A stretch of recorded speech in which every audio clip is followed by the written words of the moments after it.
So when I was 15, it was the year 1984, and I met a guy by the name of Aaron Ferreira, who was this really cool guy.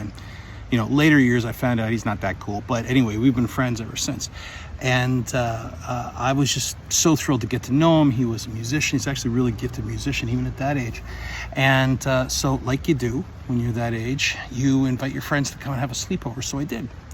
And we made it. It was just so exciting. And I was just so glad to know him and all this sort of thing. And he came with me and my family to the local video rental store. And this is literally before even like VHS tapes were like a thing. We were getting laser discs, which were like these big discs that would have like one movie on them. And but we got a couple. We rented a couple, and we went to the machine, and like it was a big deal. So he wanted to rent the movie Exit Stage Left, which is a concert movie by Rush.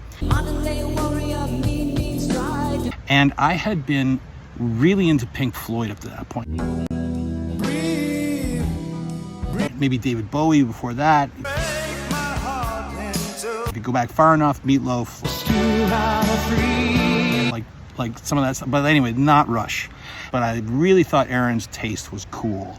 And so when he said we should watch Exit Stage Left, I was curious what he was into. And like I shared his excitement, And so we watched Exit Stage Left, this live Rush video. God, what a show. It was amazing. And that's the moment when I became a huge Rush fan, which I had never been before.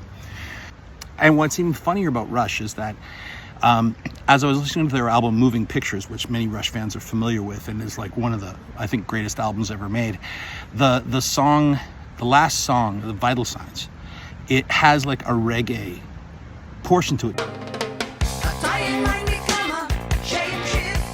Now, it's not what you would call like reggae. It's like it was woven into kind of like the hard rock feel of it. But I had not heard it before, so I was like, oh man, what is that? And then I was like, I've got to start listening to reggae. And so I did, Shaka Demus and Pliers and like I love you. But it was Rush that led me to reggae. And this is not a one-off story. This is how I've discovered a whole lot of stuff. In fact, Aaron and I for years used to like compete and argue about who could introduce the other to like cool music ahead of time, like before the other.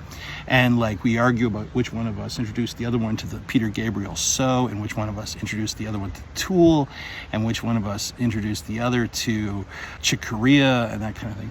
And so we had this whole, like it was this whole sort of discovery that was often about being plunged into things which, you just wouldn't find on your own. You just couldn't find on your own. And so, AI is building off of the system of recommendations that was sort of pioneered mainly by Spotify, but was kind of echoing through a lot of social media up to that point. So it wasn't like Spotify that kind of founded it, but they really made the most of it, where you listen to like 10 Pink Floyd songs and they'll be like, here's some songs by some artists that sound like Pink Floyd. And if that had been how I discovered music, I would not have found Rush, and it wouldn't have had the emotional associations for me. I wouldn't have been like, oh, I remember that. Like when I hear that final piece from 2112,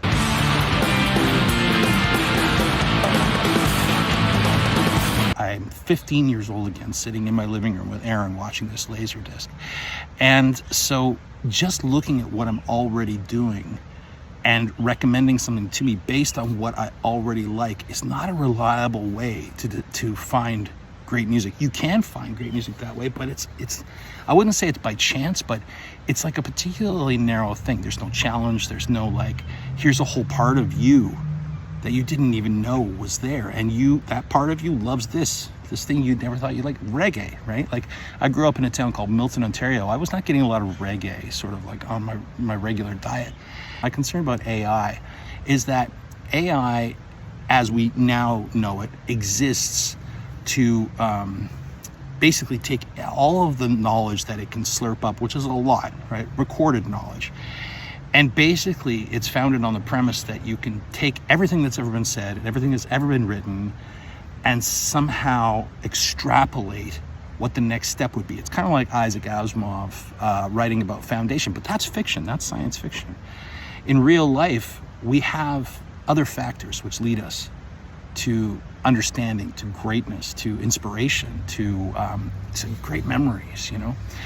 And so when I'm expanding my mind and trying to find new things and go to new places, I'm not looking for a band that sounds like the bands I've already been listening to. I want to find new parts of myself, the part of me that likes reggae, the part of me that likes rap, the part of me that likes bluegrass music, the part of me that likes, you know, Indonesian gamelan.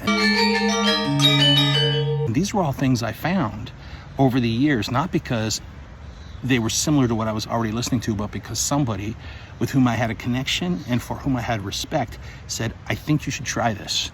And I think that if you keep getting fed what's already part of you over and over again, I don't think it's that good for you. But when we talk about AI doing things like literally creating music for you based on what you already like in order to monetize your listening, I think what we're going to find is that it makes sense on a spreadsheet, it makes sense for a quarterly financial report, but I don't think it makes sense in terms of being able to truly embrace that dimension of music and love of music that is the pinnacle of music and artistic expression and appreciation.